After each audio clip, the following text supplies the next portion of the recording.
So,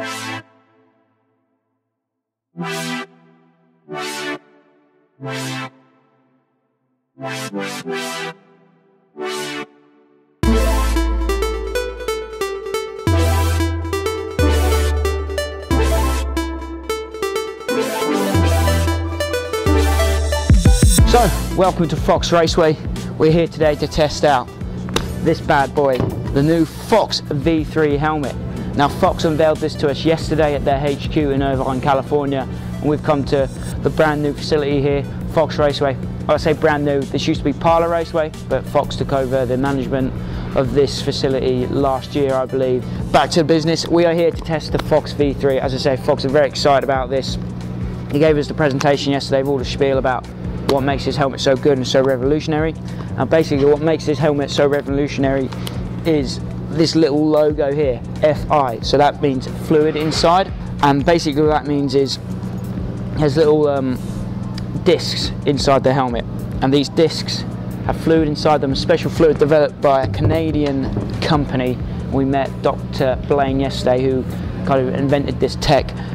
Firstly for the ice hockey, ice hockey helmets is what the tech was invented for, but they've taken that technology and transferred it into motocross and motorsports and developed it further to specifically suit the needs of a motocross helmet.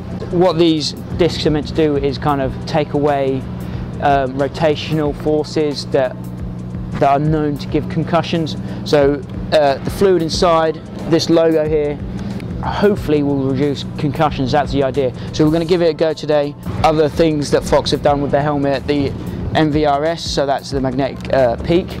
As we know, we've seen lots of peakless Fox riders in recent years, or in the recent couple of years since this magnetic peak came into play, especially Tim Geiser. But they've developed that system further now. You see it fits nicely into the actual helmet here. Is not just stuck on, it's molded in nicely. Magnets are stronger, so the peaks should be staying on when they should stay on and come off when they should come off. They are designed to fall off in a crash to stop any further forces from hurting your neck or your head. That's the idea. We've got big vent systems here with new mesh. They've developed the mesh there. There's lots of tech going on in the helmet here, and we're here to give it a try, as I say, at Fox Raceway today. I'll have a review at the end of the day, or maybe not at the end of the day, maybe back in the studio, but that's the Fox V3. We're here at Fox Raceway here today to give it a test. We've got the goggles, we've got the boots, we've got the kit, we've got the whole Fox shebang, so we're going to do all the tests here today at Fox Raceway. So that's the plan for today. I'll see you on the track. It's go time, about to hit the track, get kit up now. Sick, let's go riding.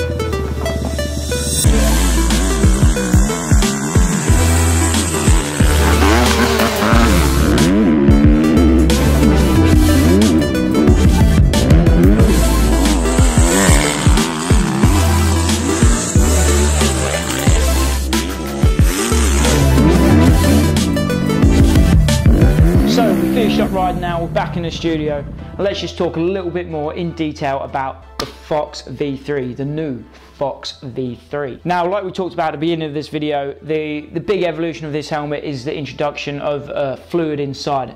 And like I said, fluid inside is kind of the evolution of the MIP system that Fox had before. It's a system that reduces the kind of rotational forces that you experience in a crash to try and reduce concussions as much as possible. Now, talking to the team that designed this helmet, the guys behind Fluid Inside, the guys from, I think it's the University of Ottawa in Canada, the guys that kind of developed this technology, it gives you so much confidence knowing that this kind of research and development is going into keeping your noggin safe when you're out on track. So instantly when you put the helmet on and you head out on track, you instantly feel a bit more comfortable and a lot safer out on track right away. Now, when you put the helmet on for the first time, I kind of felt like it was a bit tight, like the cheek pieces were a bit tight when you were trying to get it over your head. There's not a lot of flex in there, which is good in the grand scheme of things. It was a bit tight getting over, but once you got your helmet on your head, it felt snug, it felt really comfortable, and yeah, I was ready to rock on track. Before I talk about the kind of on-track experiences, let's just talk about the weight of the helmet.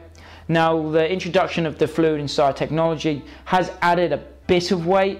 The guys openly admitted that it is heavier than the old V3. I did some experiments last night, kind of just testing the weights of different helmets here. I wrote down the results. So the new V3 is 1.296 kilograms. The old V3 was 1.239 kilograms. So there's not a lot in it. That's kind of the benchmark for the Fox. When you compare it to kind of other brands out there, the Arai helmet, the Arai is 1.366 kilograms, so quite a bit heavier. And the Leat GPX 5.5, so that's kind of like the second generation Leat helmet that came out. That is only 93.9 grams, so 94 grams. So there's a big difference in helmets, and kind of, I think that you can see that in price points and what you can see out on track as well, and kind of the technology you find in the helmets. So that was just an interesting thing that I looked into last night. Now, I'm not saying that a lighter helmet is unsafe or a heavier helmet is safer. It's just kind of personal preference. Some people don't like having a heavy helmet on their head all day, especially doing off-roading and enduro riding. So that was just an interesting little tidbit that I looked into. So when you roll out on track in your new Fox V3, the first thing that you notice is it's pretty loud. Now, I experienced a lot of wind noise and the bike sounded really loud as well. The reason behind this is the new mesh and cage technology that Fox have got in the front of the face here. Traditionally, the venting systems in helmets have just been these little mesh things here, and in the actual shell of the helmet, it's just a small hole drilled in to get the airflow in. But Fox, you can actually feel it when you put your hands inside. It is a proper mesh vent, the whole thing, to get air through, get as much airflow as possible. Because of that, there's an entrance here and there's an exit here, and also your ear sits right there. So the wind rushes through behind the ear and it sounds really loud, which some people I talked to found it off-putting. I didn't really notice it to be too much of a problem.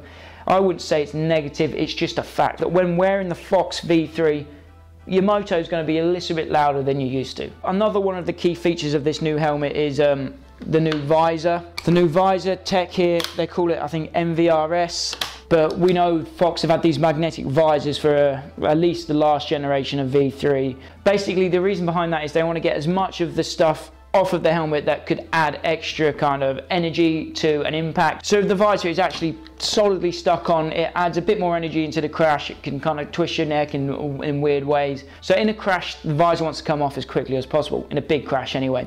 So the way to do that is with magnets. As we saw before, the magnetic visor on the previous Fox helmet, they wasn't the strongest. They came off when they wasn't supposed to and things like that. But this system seems a lot better. The magnets are stronger.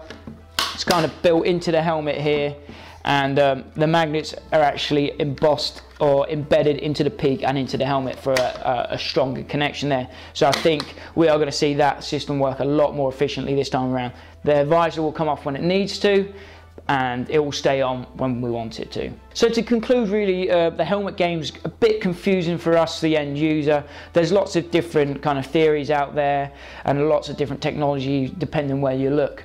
The Japanese guys, so that's like Arai and Shoei, they have their own philosophies, and I think they're a little bit more focused on the road bike side of things. So it's nice to see companies like Fox kind of pushing the boundaries of the technology in the motocross world and the supercross world, and the tech being developed just for us is starting to be really cool and really exciting when it comes to kind of the safety of your noggin. So overall, I say Fox have done a great job with the new V3 here. I guess the only thing I've got left to do is give it a proper test, maybe give it a crash or two. It's going to happen at some point, but I'm pretty confident that the V3 will do its job. So that's my review of the Fox V3. Comment down below if you've got any questions, and as always, don't forget to like, share and subscribe, and hit that bell button to stay notified of all the things we got going on here at 999 Laser. For now, I'm Max. I'll see you at the track.